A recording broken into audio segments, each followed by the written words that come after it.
So we continue with Camille Henrot, who's here and will present her film. Good art always takes us back to the world we know, but to discover the unexplored there. This is also the case with Camille Henrot, but with her, everything is mixed a bit anew. Like in the film, it's called Saturday.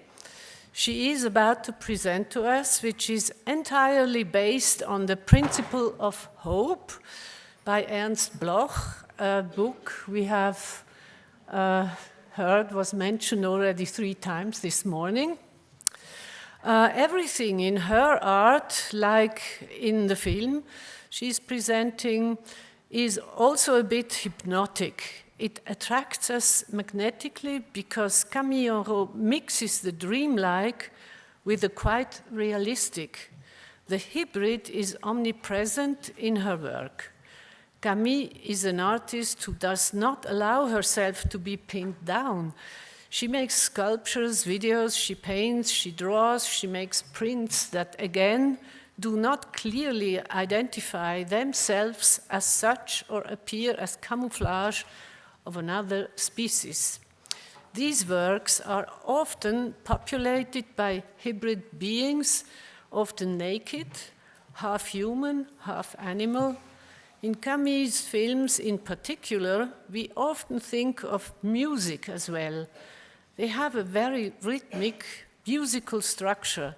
We look not only at the bodies and the things with which we humans surround ourselves, but also inside ourselves. It is a look into our repetitive, compulsive, unconscious being.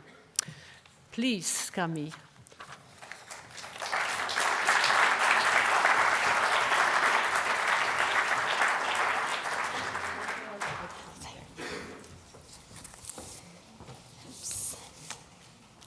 Thank you, Bice, for this very nice and beautiful introduction. And do everybody hear me? My voice is not very loud. Thank you, Bice, Christina, Katarina, and all the organizers of Engadin talk for inviting me. When I received the invitation, I was very pleased about the thematic because it's very wide. And I always like when things are very wide because it allows to go in multiple directions. So I decided to smoke a cigarette, and I wanted to light it with a gas stove.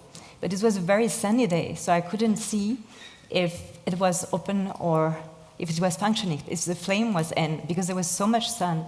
So I burned my hand trying to see that. And it made me think of a characteristic of hope that I feel is very essential, and probably it has been talked about this morning. I don't know, because unfortunately I was under jet lag. But one of the characteristics of hope that I feel is super interesting is how much intangible and invisible it is.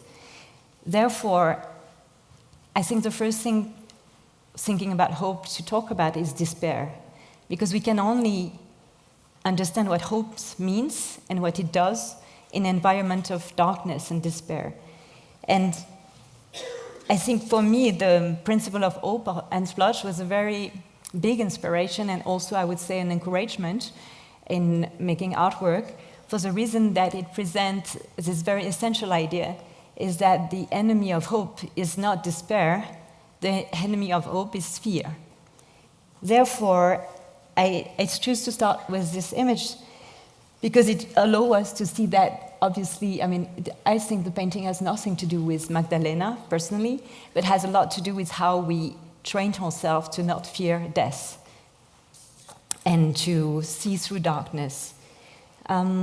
So when I started to think about this film, Saturday, I was thinking about the structure of the week, where it comes from, what goal it serves, how it's kind of like a structure that we need, but that we also want to fight, because discipline is needed, but is also needed to escape. So I thought about hope as a sort of training regimen. And in a way, I thought that it was interesting to think about hope as some kind of sport. Wait, I'm trying to go to the next slide, but Okay, it's working.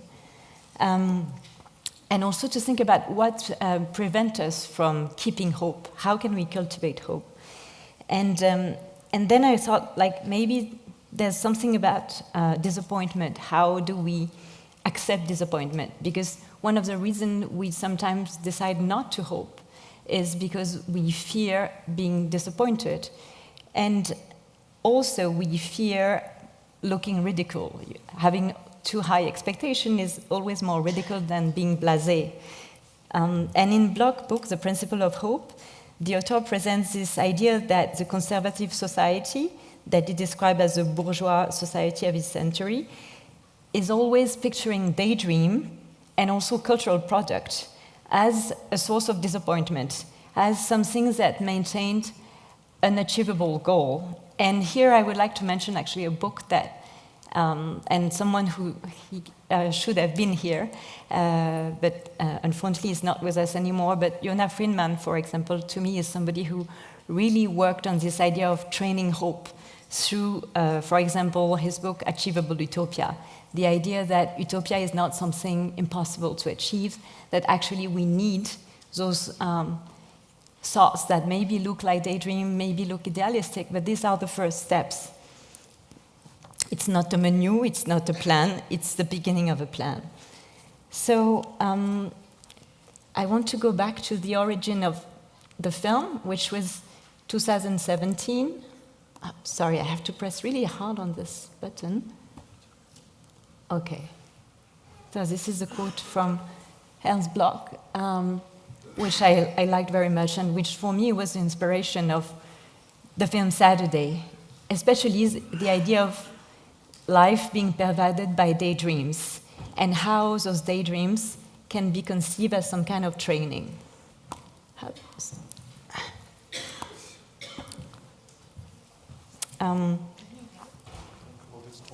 What? All the talk of dead yes. batteries. I think the battery's dead. So Great.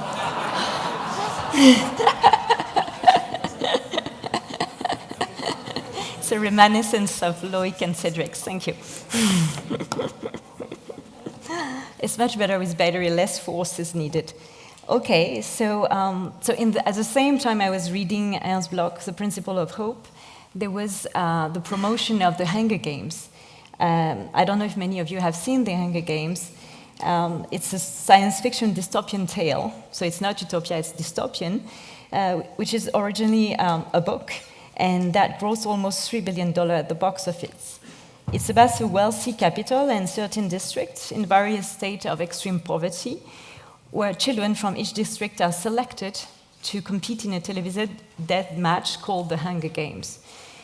So each child needs to kill the other in order to survive. And each child becomes a little bit the icon of their communities in the fight to win. But actually, you only win survival, basically.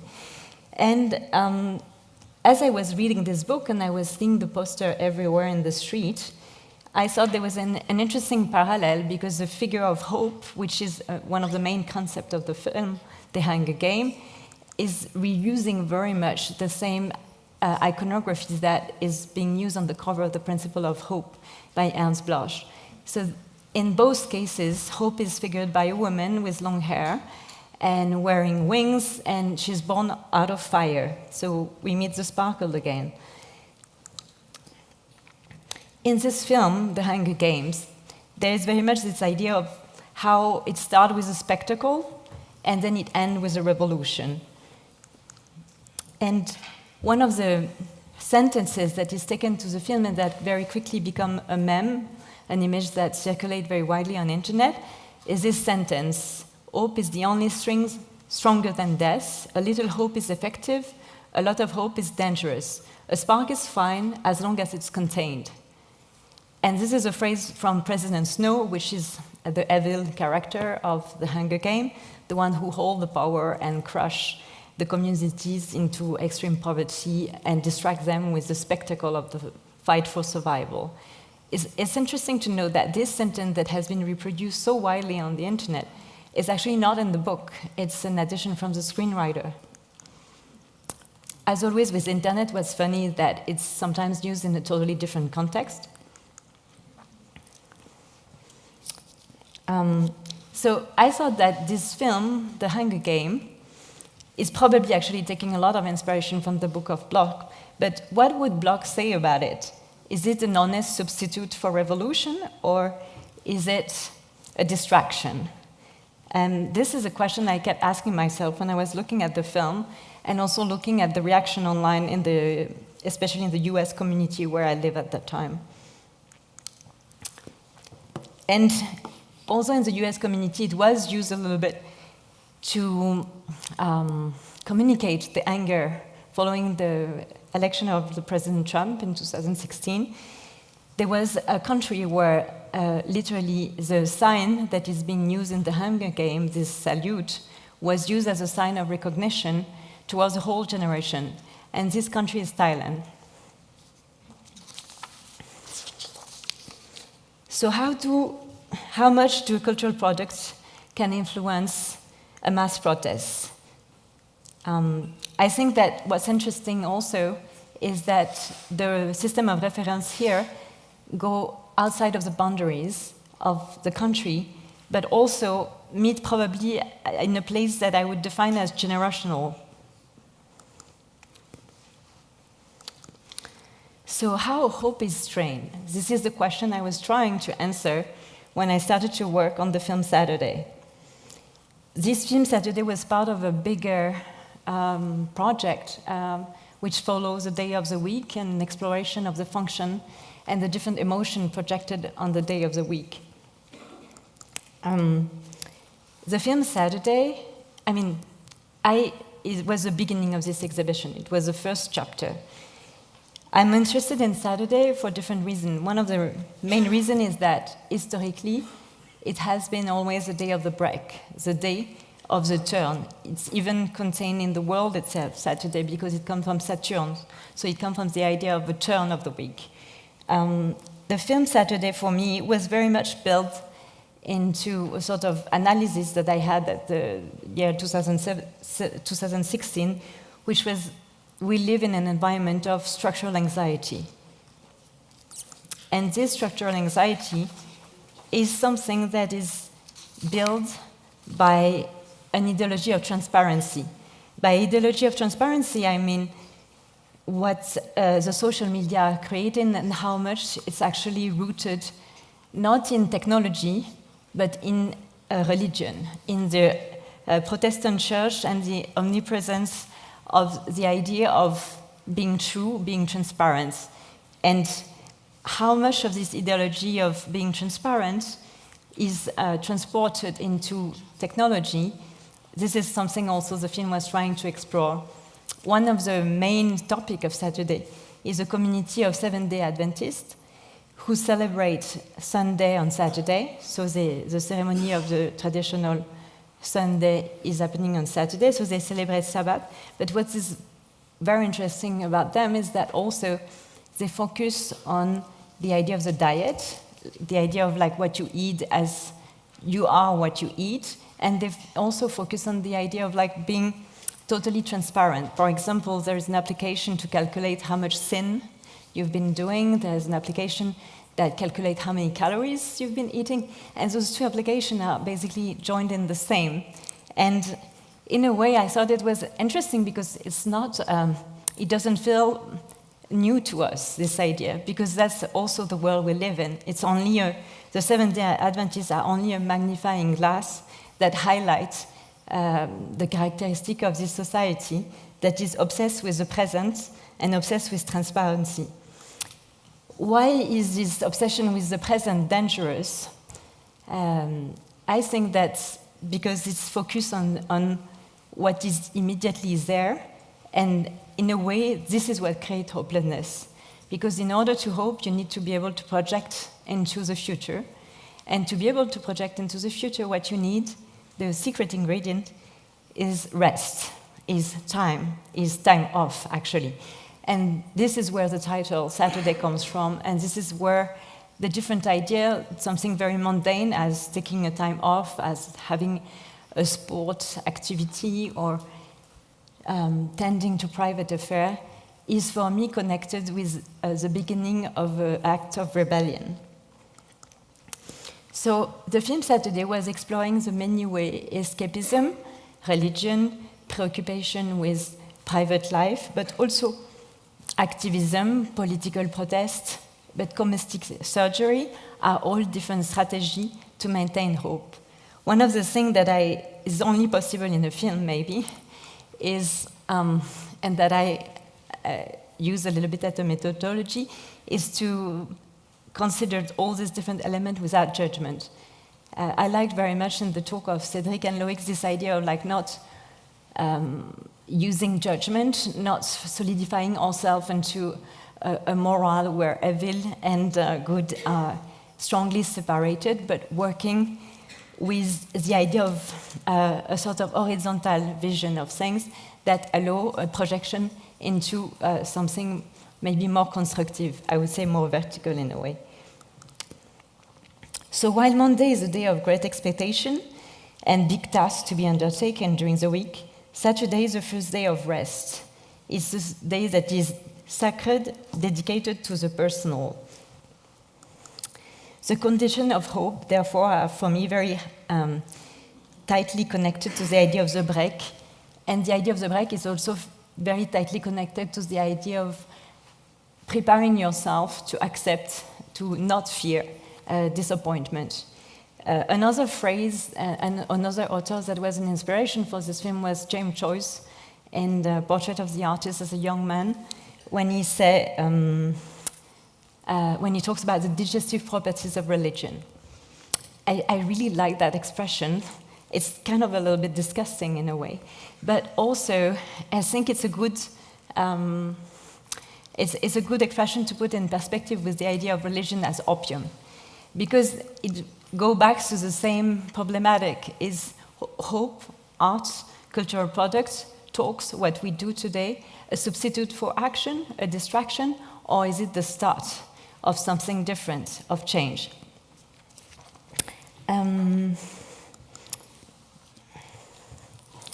So in this film, I was trying to develop the idea that to the ideology of the immediate present and the urgency of the news, which is illustrated by the presence of the news billboard in the film, we must oppose an ideology of privacy and inner life, even if it takes the most pretentious form, as makeup, cosmetic, walking your dog, cooking.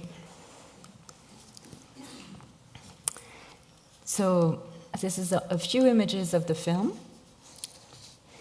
And I will conclude maybe by a quote of Virginia Woolf that I discovered today. It was actually an article in The New Yorker where she's talking also about the idea of private life. And she said, "Life is a gift that we must hold into, treasure, but never open." And I thought this quote is really beautiful. So what is destroyed when we open the gift of life? This is another question. I believe it's this maybe this last quality of hope that I didn't talk about, which is this idea of radiance, this idea of the unknown, the idea of something that we as humans cannot or can never reach in our lifetime, but is bigger than us. So it's probably, in a way, not religion, but the spiritual idea of hope. Thank you.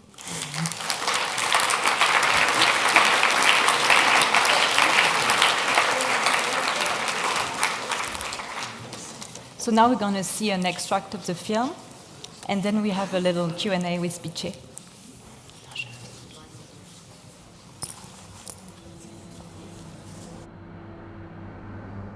Hello and welcome to Let's Pray. It is a brand new year, but this is still the place where you don't have to pray alone. And I want to invite you to get involved in this interactive hour of prayer right now by going to your phone and picking it up and then calling 1-859-777-PRAY. Remember, you really don't have to pray alone.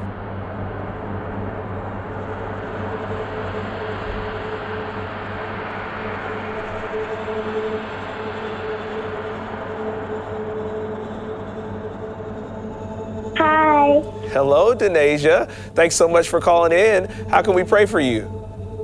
For my grandpa, he just had brain surgery.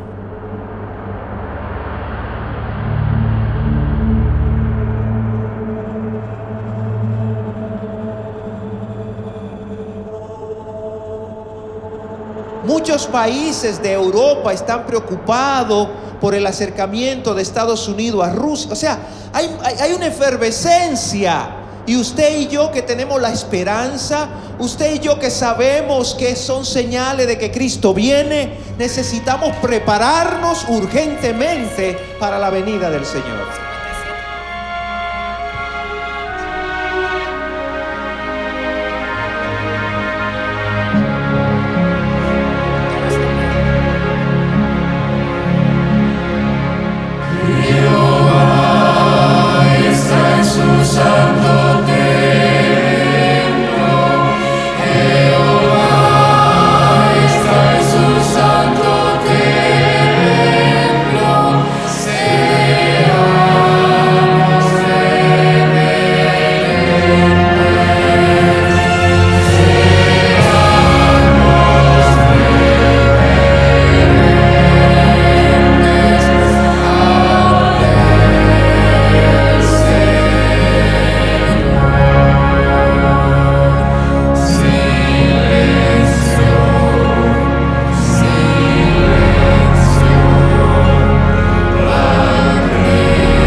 Thank you, Camille. This was great, these explanations.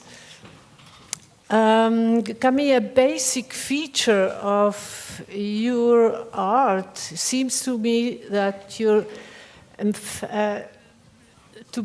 emphatically ethnological or anthropological view on the world. And it fits that what you said about that you wanted to see or to create a film without a judgment. And this is sort of what ethnology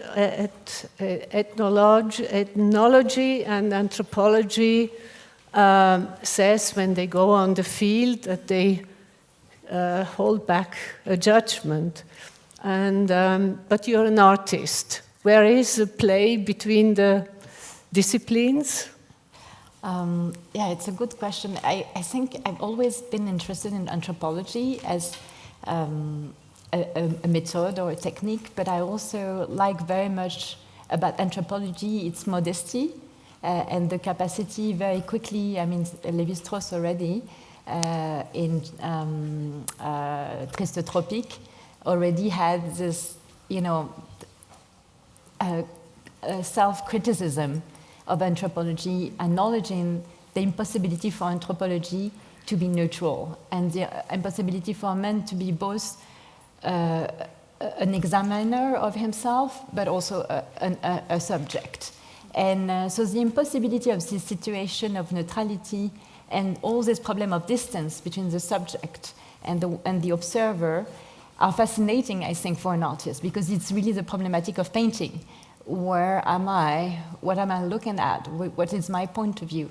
But it's even more fascinating, I think, for a filmmaker, because the question of the filmmaker is always the question of the voice and the question of the point of view. The optics is in the technology of doing film itself. So for me, Saturday was a very different type of way of filming, and maybe you have noticed, because usually I film everything myself, with a DP always, but we have 2 cameras, and there's something a little bit of bricolage in the aesthetic and a little bit hectic, a sort of panic mode that this film, Saturday, didn't have at all. Because I really wanted to bring up, in studying a community like the Seventh-day Adventists, the possibility to study something, but also make it visible that I'm trying to study it as outside of it. So this is something, unfortunately, you cannot see here, but the film was shot in 2D, but recomposed in 3D afterwards. Therefore, it had, if you see it in 3D, because normally it's clean in 3D, you see it with glasses, exactly like you see Avatar, and but different from Avatar, that has the goal to really immerse you into the spectacle. The film Saturday does the opposite. It looks like you're seeing through a magnifying glass, or some kind of aquarium, or a little bit like snowball, because when you recompose 3D artificially, it reduces everything. So everything looks a bit smaller than it is in reality, and it also looks a little bit like a weird cartoon, a cartoon with real characters. So therefore, the whole film, even though has a sort of like calm and rational pace, is completely embedded with questions on authenticity. We should tell the audience that you can see the film in its whole length, 20 minutes. It's screened now from 4 o'clock on today until 11? Until midnight. And yeah. tomorrow. At 10, okay. Yeah, also from 4 o'clock on. In the cinema of Castel, Hotel Castel. Yeah. Yes, so Jean-Luc Godard made us very aware of montage, and you are now a visual artist again in the digital age, and of course you mentioning now the 3D aspect is already an important step away from Godard, but I think it's interesting how you bring in the relation to reality with these almost old-fashioned telex stripes information.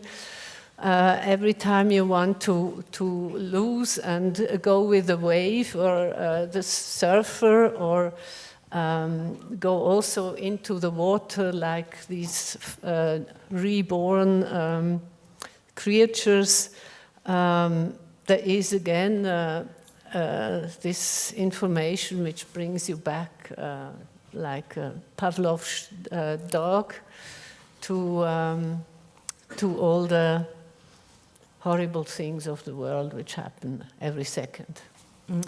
So how do you put these montaged elements together? And yeah, it's, I think, a principle for your art anyway.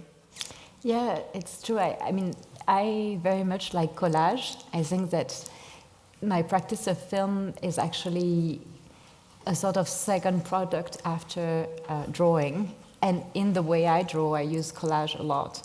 And so therefore, for me, collage and montage and the tradition of surrealistic collage as well is the source of inspiration. And there is a real continuity with what technology offers right now. The more we go, the more we discover that image is a construct. And now it's so easy, even on Instagram, to put a filter on your face or to add a text. Text has really become part of the image right now as a full protagonist.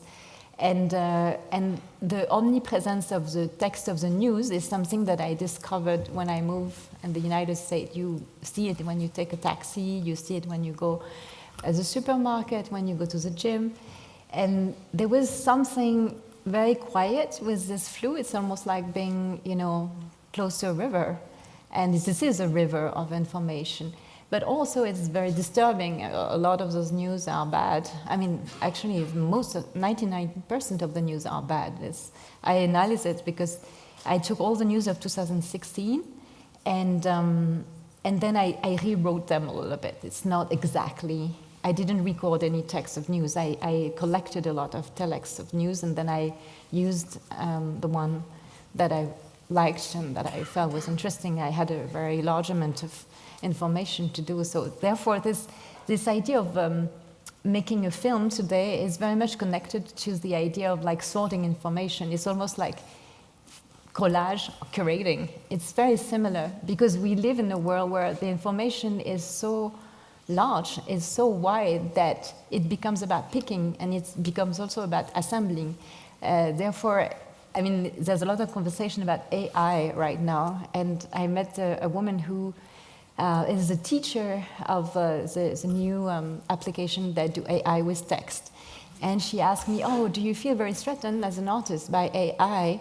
And I felt, no, I mean, this is a great tool for me because this is just another tool of sorting and another tool of assembling, but without the mind who decide what information do you choose, what are the sources, and what do you make out of it, and what do they become? Nothing is possible. The situation of making a film today is so extraordinary because of that, because of the access of so many different tools, but also the possibility of integration of the animated drawings, text. It's very much like comic books, and I come from cartoon, like my background is cartoon, so it's very exciting. I mentioned music in my introduction, and I see your first film, La Grosse Fatigue, was a bit like a visual rap. It was very fast and also hypnotic because it was the history of humanity in the universe compressed, and you had used, I think, mostly material from Smithsonian Institute, which is a scientific archive for what is Smithsonian? It was the origin of the project was I got a grant. I mean, I apply actually for a grant at the Smithsonian. They have a research fellowship, so it's a grant they give to artists to research their collection. And when I got the invitation to apply, actually, because it's under invitation that you can apply, and it's a very long process. And I was advised, please choose a very focused topic because it's so wide, the collection. They don't like it if you choose something too wide because you're just going to annoy too many people, and it's overwhelming. But as I was looking on the website of the Smithsonian, I was fascinated by how many different collections and the sort of ambition to possess 99% of all the fish that existed in the sea. I mean, this greed, because it's some kind of greed. And it's also a characteristic of American society, which was my home at that time.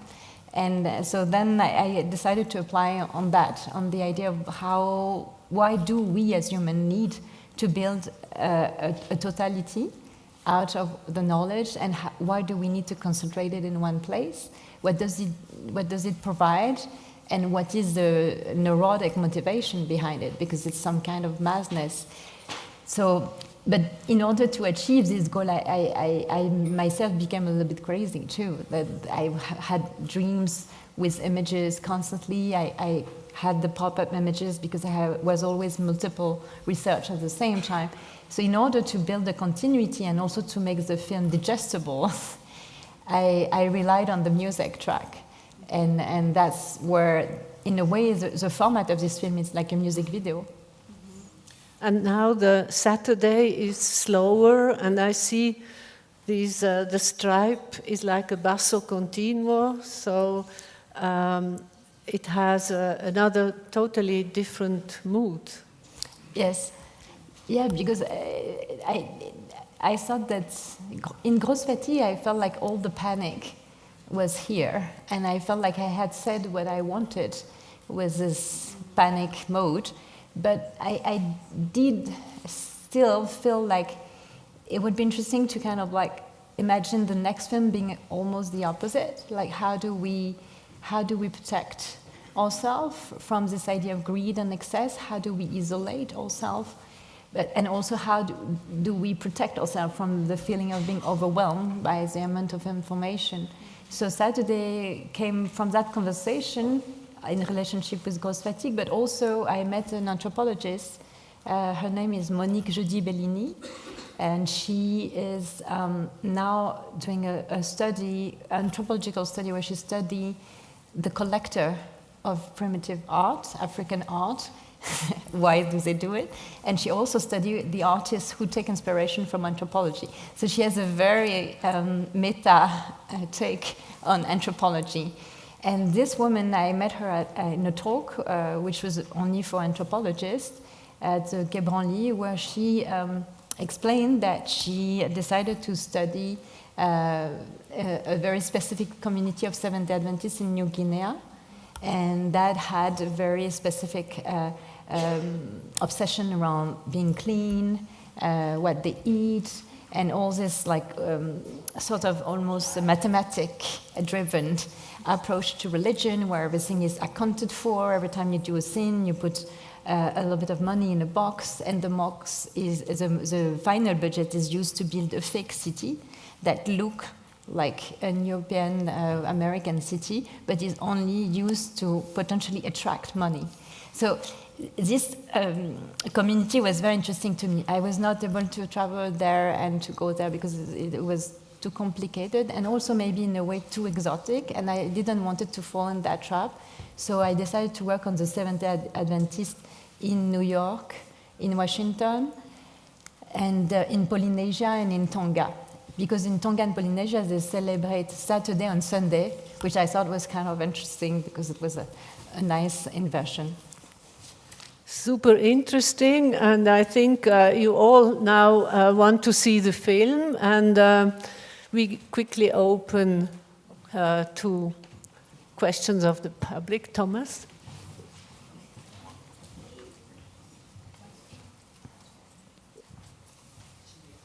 Thank you very much for your short film. In the beginning of your talk, you stressed that you don't take a value judgment. But looking at these 2 minutes of your film, for me, it's an extreme value judgment. It's shocking about reality, it's accusation, it's don't understand the world, and goes all along in this direction, the stripes. So I don't really understand your point, why you say you don't want to take a value judgment, when your film is the pure value judgment. First of all, you didn't see the film, you only saw an extract of the film. And second, I think what you mean when you say you feel there is a judgment, you think about the news and the relationship between the news and the images. But what I say also to Bice is that it's impossible when you make a film not to have a judgment. But I think it's it's almost like hope. It's not something that you can do or you can make. It's a road you take. The same way as the attitude of being non-judgmental is the start, is the first step. Of course, what you discover on the road and what you do is always a product of your subjectivity in the end. And this is why anthropology itself already had the acknowledgement that there's no possibility of a neutral gaze.